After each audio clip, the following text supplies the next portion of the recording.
Knowledge is knowing a tomato is a fruit. Wisdom is knowing not to put it in a fruit salad.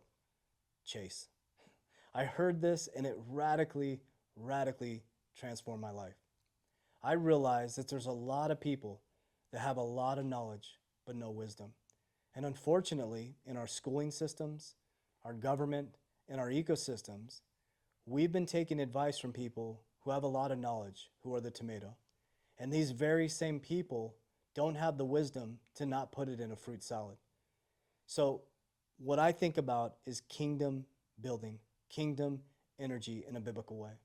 And just like King Solomon, every prayer I ask God for the wisdom of King Solomon without the lust.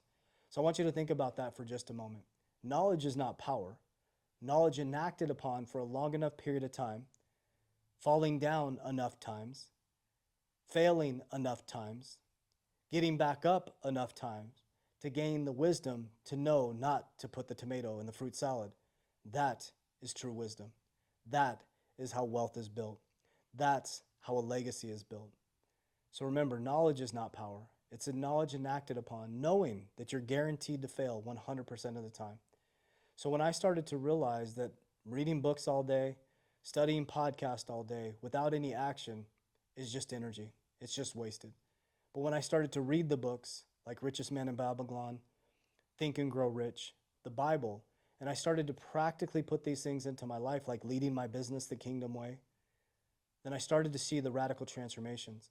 God started to give me the experiences, whether they were good or bad, which developed the wisdom to develop the freedom. So I encourage you to dive in to practical application.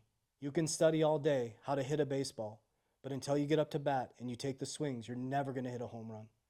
So what I encourage you to do is remember this, that knowledge is knowing a tomato is a fruit, and wisdom is knowing not to put it in a fruit salad.